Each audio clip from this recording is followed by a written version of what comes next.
Israel aprobó este domingo reabrir el proceso de registro de tierras en Cisjordania ocupada por primera vez desde 1967, lo que permitiría al Estado israelí registrar de forma vinculante y definitiva terreno de este territorio palestino.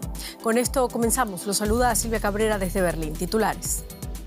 Israel reabre el proceso para registrar tierras de Cisjordania. La medida tendría como objetivo ampliar el control israelí en el área en detrimento de la Autoridad Nacional Palestina y avanzar en la anexión de Cisjordania.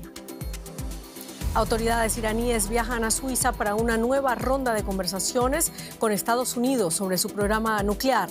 Israel exige que Teherán limite el alcance de sus misiles, mientras continúan las protestas masivas contra el gobierno iraní. En el tercer y último día de la Conferencia de Seguridad de Múnich, Kaja Kallas afirma que Europa no se enfrenta al borrado de su civilización en respuesta a las críticas de Estados Unidos.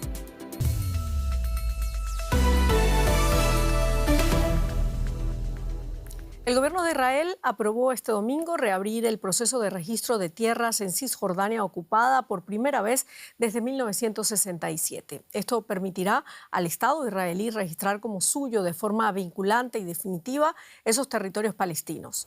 La Autoridad Nacional Palestina, liderada por Mahmoud Abbas, califica esto como un avance hacia la anexión de facto.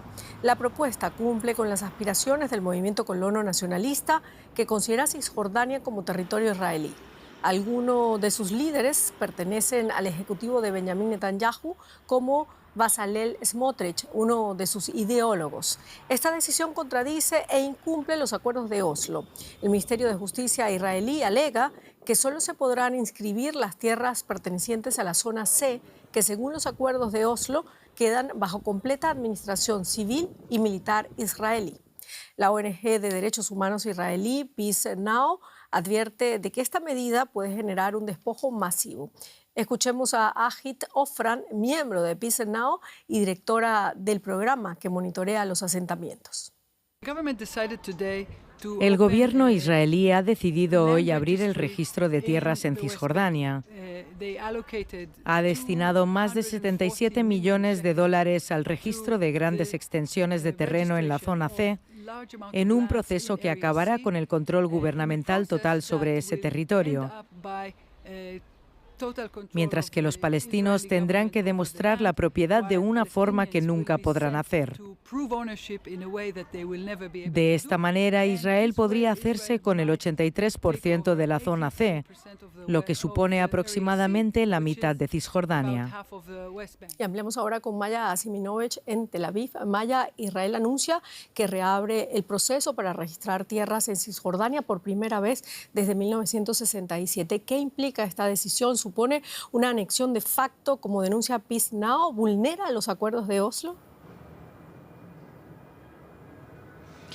Hola Silvia, supone una anexión de facto, como dice la Autoridad Nacional Palestina y Peace Now y Paz Ahora. Ellos lo dicen, según ellos sí lo es. Según otras voces es solamente algo formal y formal, que la adquisición de tierras va a ser del Estado de Israel. No es una anexión declarada políticamente en la Knesset, en el Parlamento, pero sí es un paso adelante hacia una anexión probablemente definitiva, porque esa titularidad, una vez otorgada, es muy difícil hacerla retroactiva.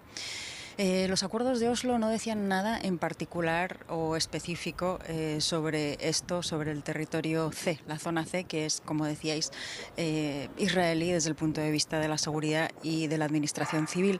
Y sin embargo sí vulnera el espíritu del acuerdo de Oslo, que la idea era dos estados, uno al lado del otro, y si esta es la tendencia, pues entonces parece que no es realmente el final que desea esta política.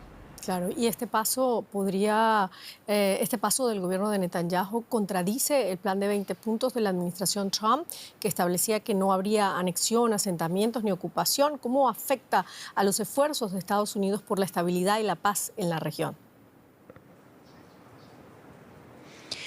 Afecta en la misma medida en que afectan los acuerdos de Oslo, que es la idea del acuerdo promovido por Trump, impuesto por Trump, es una pacificación de la región o o un fin de la guerra en Gaza, no necesariamente una pacificación de la región, en realidad, con lo que se aviene en Irán, por ejemplo, pero de nuevo vulnera esta gran idea de que haya realmente dos pueblos, dos estados para dos pueblos, y además pone en entredicho el papel de mediador de Estados Unidos, que está diciendo una cosa y hace otra con respecto específicamente a esto, a los palestinos e Israel. Y además, esta es una medida, por supuesto, que aprobada por Netanyahu, que acaba de aterrizar de Washington, con lo cual, por mucho que Trump haya dicho que se niega a este tipo de movimientos, vino ayer de Washington y seguramente esto es algo que debía estar hablado, por lo menos anunciado.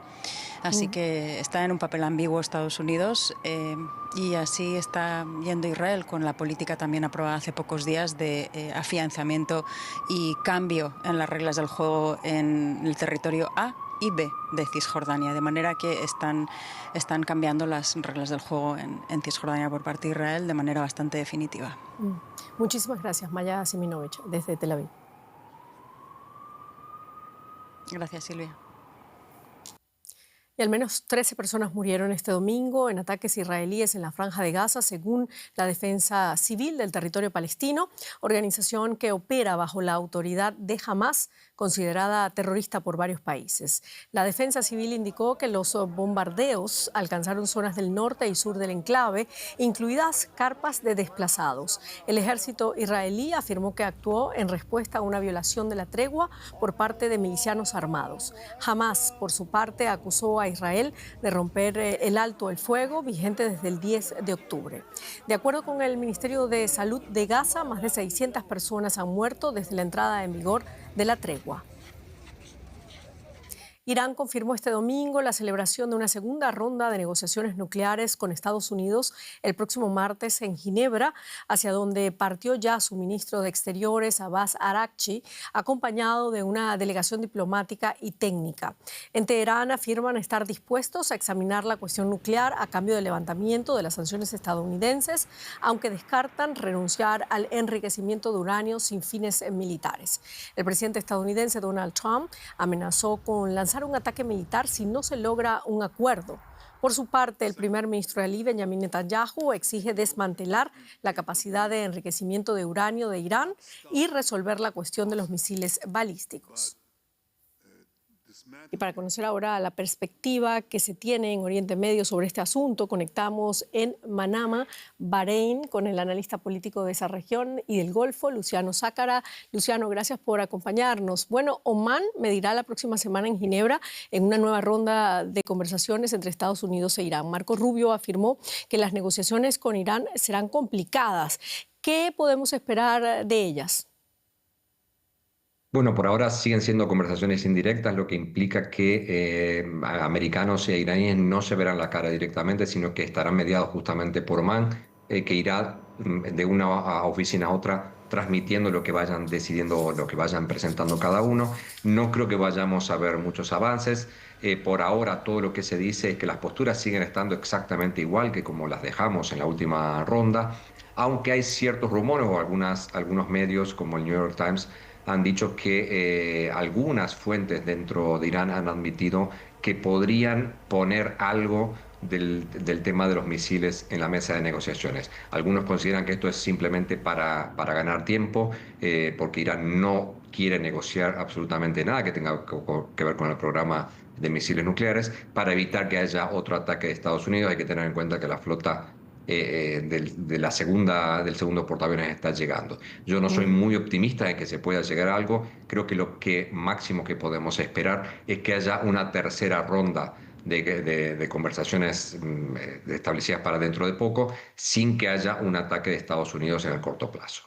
Claro, pocas expectativas, pero estaremos muy pendientes de lo que ocurre esta semana. Gracias, Luciano Zácara, analista político en Oriente Medio. Gracias a ustedes. Buenas noches. El secretario de Estado de Estados Unidos, Marco Rubio, llegó este domingo a Budapest, donde mañana se reunirá con el primer ministro húngaro Viktor Orbán, considerado el principal aliado de Trump en la Unión Europea.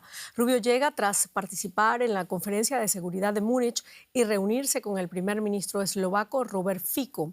El foro concluyó este mismo domingo después de 3 días de intensos debates. Allí, la jefa de la diplomacia europea, Kaja Kallas, rechazó las afirmaciones de Rubio sobre un supuesto declive de la civilización en Europa.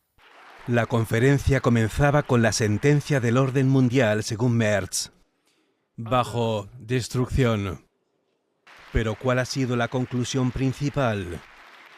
Señor secretario, no sé si ha oído el suspiro de alivio que recorrió esta sala. La palabra clave, alivio. Tras el explosivo discurso del vicepresidente J.D. Vance el año pasado, los asistentes contenían la respiración para saber el siguiente paso de la delegación estadounidense. No buscamos separarnos, sino fortalecer una vieja amistad y renovar la mayor civilización de la historia humana. Aunque nuestro hogar esté en el hemisferio occidental, los estadounidenses seguiremos siendo siempre hijos de Europa. Esta vez Estados Unidos adoptó un tono más suave, además de dedicar un pequeño halago a los anfitriones alemanes. Nuestro gran corazón del Medio Oeste fue construido por granjeros y artesanos alemanes que transformaron llanuras vacías en una potencia agrícola mundial y, por cierto, mejoraron drásticamente la calidad de la cerveza estadounidense. Este cambio de tono pareció ser bien recibido por los europeos. El mensaje principal ha sido, hagámoslo de nuevo. Tuvimos éxito durante la Guerra Fría. Alemania se reunificó, un triunfo de la relación transatlántica, de nuestro vínculo y, por supuesto, de la OTAN. Hoy somos más fuertes que nunca. Si el mundo cambia, nosotros también tenemos que cambiar, pero la mejor manera de hacerlo, como aliados y socios, es hacerlo juntos. Sin embargo, hubo un detalle que pasó desapercibido. En el discurso del secretario de Estado estadounidense no se mencionó a Ucrania, pero Kiev sí estuvo en el centro de los debates de los paneles. Queremos un alto el fuego, presionen a Putin y hagan lo posible. 3 días repletos de discursos y paneles han llegado a su fin hasta el próximo año. Muchos comparan esta conferencia con una especie de speed dating político, y este año el ambiente es de alivio. Por lo menos terminó sin grandes conflictos.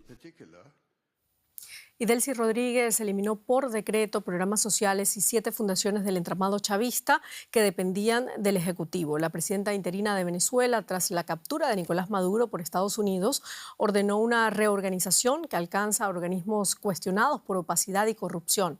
Entre los organismos eliminados está un ente de coordinación de inteligencia y seguridad del Estado, conocido como CESPA, creado en 2013 para centralizar información sensible de seguridad, defensa, inteligencia, orden interno y relaciones exteriores. El decreto ordena el inicio inmediato del proceso de liquidación de estos organismos, 4 de ellos creados bajo los mandatos de Maduro. La medida representa una de las mayores reestructuraciones administrativas del chavismo en los últimos años. Vamos ahora con un resumen de otras noticias importantes del día. Las fuerzas estadounidenses han apresado un petrolero en el Océano Índico. Según una publicación del Departamento de Defensa de Estados Unidos en X, el buque Verónica 3 fue rastreado desde el Caribe hasta el Océano Índico. Estados Unidos afirma que el petrolero estaba involucrado en el traslado ilegal de cientos de miles de toneladas de petróleo iraní sancionado. El presidente de Estados Unidos, Donald Trump, aseguró que los miembros de su recién creada Junta de Paz se han comprometido a aportar $5.000 millones para la reconstrucción de Gaza. Según Trump, el plan incluye además el despliegue de miles de fuerzas internacionales de estabilización y policiales. Trump no detalló qué países habrían asumido ya compromisos concretos de financiación.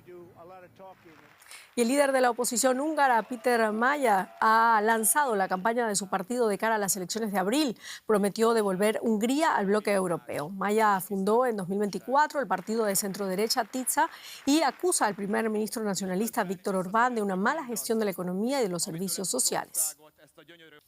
Y con esto terminamos nuestro informativo. Gracias por habernos acompañado. Hasta luego.